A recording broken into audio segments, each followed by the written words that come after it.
Alors, bienvenue dans une nouvelle vidéo, les amis interisti et amis de Ortex et Elpa.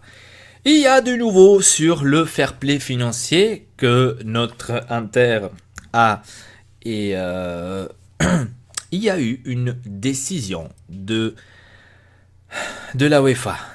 Donc il y a eu une décision et j'avais envie aujourd'hui de vous parler sur cette décision et aussi qu'est-ce que ça a été dit. Parce que beaucoup de trucs vont être un peu tournés d'une façon ou d'une autre qu'après, voilà, personne ne comprend rien. Donc je vais essayer de comprendre ce qui est écrit sur le site de la UEFA, que je vous laisse le lien dans la description si ça vous intéresse.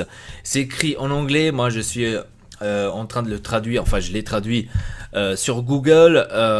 Bon, c'est pas traduit maintenant à 100%, mais on va plus ou moins comprendre ce qui a écrit par rapport à ce sujet. Donc il parle de beaucoup d'équipes, donc il parle entre autres aussi de la Rome, du FC Porto, du Besiktas, du Fenerbahçe par exemple. Il parle de beaucoup d'équipes. Hein. Donc, ils ont annoncé, même de Monaco d'ailleurs, ils ont annoncé que pour le Monaco, la Rome, le Zénith, Saint-Pétersbourg, Moscou, etc. Donc ceux-là, je ne les cite pas. Maintenant, je vais vous citer seulement les équipes, on va dire, plus importantes. Donc la Rome, le Monaco, le Zénith ont été jugés conformes aux exigences et les objectifs généraux de leur accord. Par conséquent, ils ont tous quitté le régime de règlement. Qu'est-ce que ça veut dire? Ça veut dire que la Rome, à partir de maintenant, la Rome est comme la Juve. C'est-à-dire que la Rome peut maintenant, à nouveau, dépenser et acheter les joueurs tranquillement, sans avoir des problèmes de fair play financier. Voilà, donc eux, ils sont sortis maintenant de cette galère de fair play financier, ils sont à zéro, ils ont accompli donc leurs objectifs qu'ils devraient faire, et donc eux, ils sont sortis. Donc la Rome, le Moscou, le Zénith, le Krasnodar, je sais pas qui c'est, désolé. Donc eux sont sortis.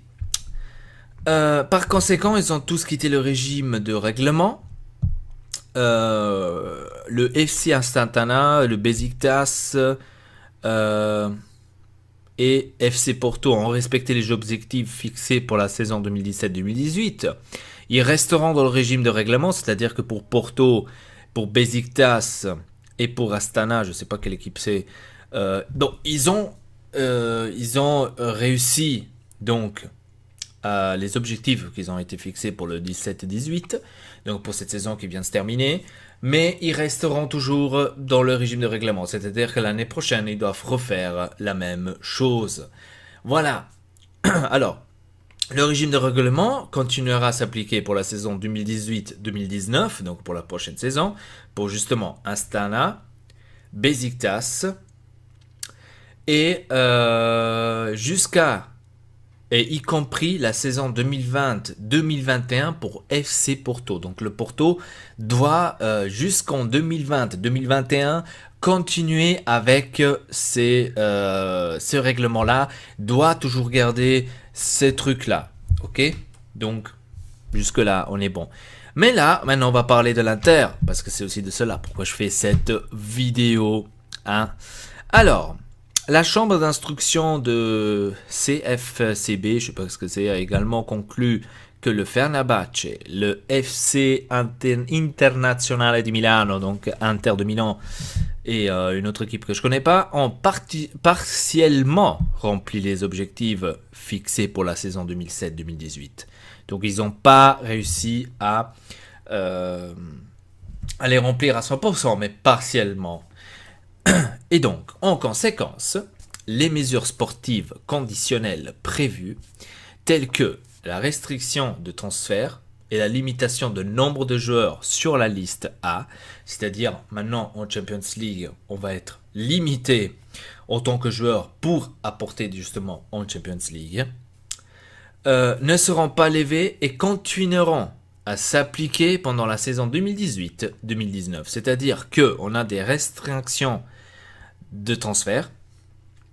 C'est-à-dire qu'est-ce que ça veut dire restriction de transfert? De comme moi je le comprends, je ne sais pas si j'ai raison ou pas, donc j'essaie, enfin, de comme moi je comprends les restrictions de transfert, à mon avis c'est t'achètes et tu vends.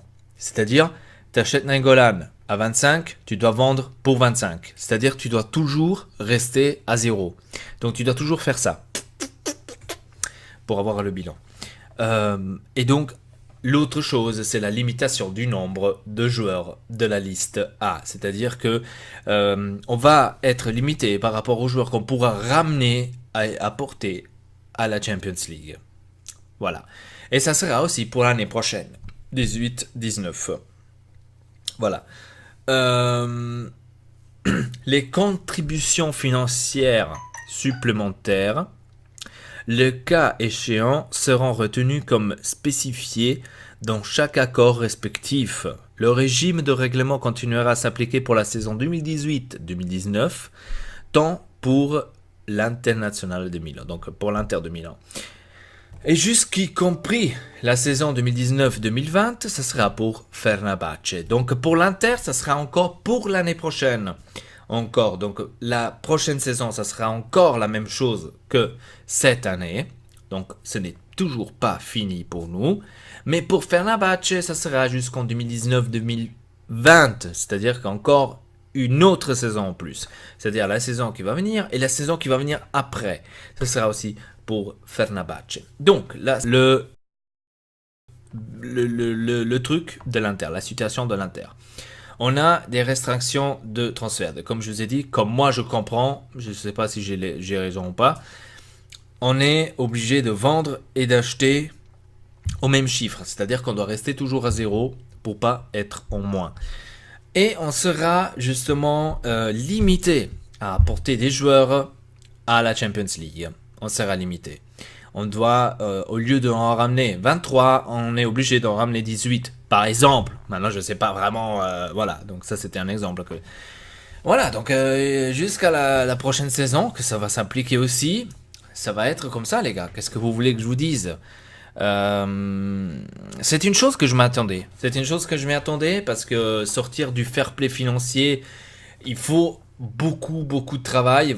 La Rome est un exemple. Il a dû sacrifier beaucoup de joueurs. Pjanic, Salah, ces deux exemples par exemple. Ces deux gros exemples. Pourquoi ils les ont vendus? Ils les ont pas vendus. Et d'ailleurs, ils les ont vendus vraiment pas cher. Attention, ils les ont vendus. Pourquoi? À cause de ça, à cause du fair play financier. Ils étaient obligés. Donc la question que je me pose maintenant chez l'Inter, est-ce qu'on sera peut-être pas, je sais pas, Auxilio certainement, bon, il va essayer quand même de faire cela autrement. Mais moi personnellement, à cette situation-là, pourquoi est-ce que je ne opterai pas pour l'option de vente pour Mauro Icardi? Ça va être lourde. La vente, c'est clair, ça va être lourde parce que quand même, c'est l'un des meilleurs attaquants qu'on a dans l'équipe et aussi de la Serie A, donc ça c'est clair et net. Mais à ce moment-là, faire comme la Rome, pratiquement on doit sacrifier nos meilleurs joueurs pour pouvoir se sauver de ce fair play financier. Certes, maintenant, avec la Primavera, comme je vous avais fait aussi la vidéo, on va devoir certainement sacrifier, comme j'ai bien compris, Zayano, comme il s'appelle, il va être donné, enfin, pas donné, mais il va être dans la transaction, est-ce que ça se dit comme ça, je sais pas, pour, à ce qui paraît, si c'est un truc, pour Nainggolan. Nainggolan, qu'à ce qui paraît, l'année prochaine, va être un nouveau joueur de l'Inter, que en regardant maintenant les trucs là de fair play financier, je sais pas comment est-ce qu'ils font pour aller chercher Nainggolan à 25 millions, plus encore un joueur qu'ils vont donner, attention, de la Primavera. De comme ils disent, attention, de comme ils disent, c'est pas maintenant officiel, attention, tant que c'est pas officiel, moi je suis pas très, voilà. Donc de comme ils disent, mais de comme je vois ici les situations, à mon avis d'abord on devrait vendre pour pouvoir acheter, ça c'est clair. J'ai aussi lu un truc avec Karamo, ce qui paraît Karamo aussi sera sacrifié. Beaucoup de trucs comme ça j'ai lu. Donc Je pense qu'à ce moment-là, on est obligé de faire comme la Rome. On est obligé d'aller vendre nos meilleurs joueurs pour pouvoir se replacer à nouveau au fair play financier. Voilà. Il n'y a rien écrit sur le Milan. Que ça d'ailleurs, ça m'étonne. Ça m'étonne un tout petit peu qu'il n'y a rien écrit par rapport au Milan. Rien écrit par rapport au Milan. Il y a écrit un truc sur le PSG, Galatasaray, machin, mais j'ai rien vu sur le Milan. Je regarde encore une fois si j'ai peut-être loupé quelque chose, mais non, il n'y a rien écrit par rapport au Milan que je trouve un peu inquiétant. Pour moi, je trouve ça un peu inquiétant si je serais maintenant, euh, si je serais maintenant un peu un supporter du Milan, je serais un peu inquiet. Pour le Milan, ça va être maintenant décidé aussi ces jours-là, de comme j'avais bien compris, qu'est-ce qu'il va y avoir, parce qu'eux aussi ils vont avoir une énorme sanction. Le PSG aussi ont parlé d'avoir une énorme sanction par rapport aux ventes, enfin aux achats qu'ils avaient fait l'année passée. Je vous rappelle qu'ils ont acheté Mbappé et Neymar, donc plus ou moins 300 millions d'euros qu'ils ont dépensé, donc 250 millions je crois que c'était Neymar et 180 millions c'était Mbappé. Qu'est-ce que c'est un peu d'argent quand tu auras bref. Donc là aussi à mon avis enfin ils ont eu aussi quelque chose. Maintenant je l'ai devant moi, c'est en anglais, je comprends rien, mais bref, voilà.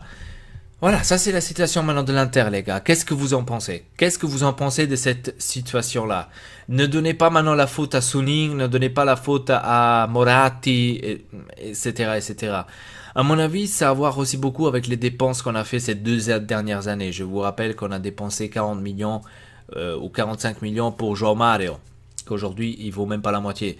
On a dépensé 30 millions pour Gabigol, qu'aujourd'hui il ne vaut pas la moitié. Donc si on regarde bien, D'Albert, un autre 30-35 millions qu'on a dépensé, et on a quand même fait des transferts bidons, on va dire pratiquement, où on a dépensé beaucoup d'argent. Si on réfléchit bien, si on calcule maintenant tout cela, on arrive largement à 120, 110, 120 millions d'euros qu'on a jetés pour la poubelle, pour le pape, parce que pour D'Albert, maintenant aujourd'hui, personne ne nous donnera 35 millions, pour João Mario personne ne nous donnera 45 millions, et pour Gabigol, chi cazzo me lo dà, mais 35 millions, chi cazzo me diam, c'est qui me donne à moi 35 millions pour ce bidon? Moi je suis désolé, moi je l'ai protégé, hein. Vous pouvez voir aussi mes vidéos, je l'ai assez de fois protégé, Gabigol, ici et là, mais quand j'ai vu qu'il a gâché il a gâché les trucs à Benfica. Santos, à ce qui paraît aussi, ils sont pas contents avec lui. Et pour Caputan, alors toi t'es bidon. Alors je suis désolé. Alors toi tu sers à rien. T'es un joueur que tu sers à rien. Même João Mario, si lui il ferme pas sa gueule, ce chien, je vais aller au Portugal, je vais lui dire 2 mots moi. Ah non, il est en Russie maintenant. Come cazzo si fa?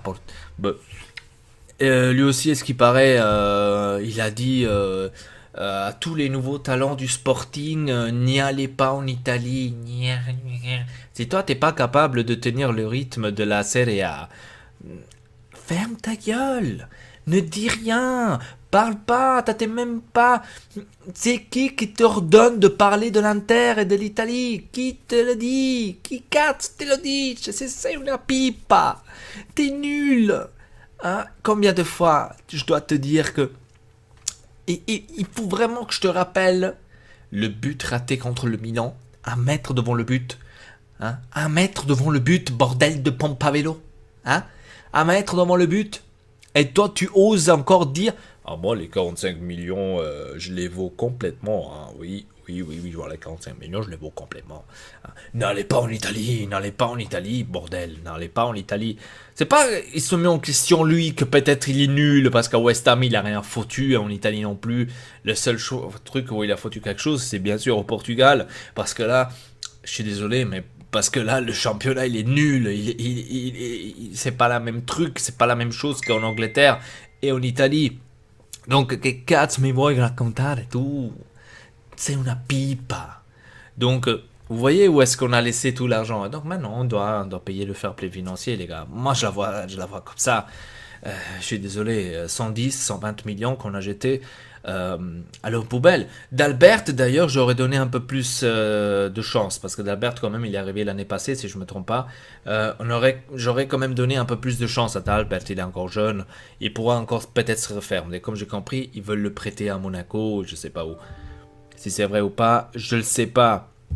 En tous les cas, dites-moi dans les commentaires comment vous voyez cette situation de fair play financier et est-ce que vous croyez qu'on va pouvoir s'en sortir ou est-ce que vous croyez qu'on doit vraiment faire comme la Rome. Pour moi, j'aurais sacrifié Icardi à ce moment donné. Je suis désolé. Pour remplir le truc de lui fair play financier. Ou peut-être Ausilio arrivera à faire cela sans vendre les gros morceaux. Tout simplement. Voilà. Avec ça, je vous dis tout simplement merci beaucoup d'avoir regardé cette vidéo. N'oubliez pas de vous abonner à la chaîne Ortex Elpa, cochez la cloche pour pas rater une seule vidéo.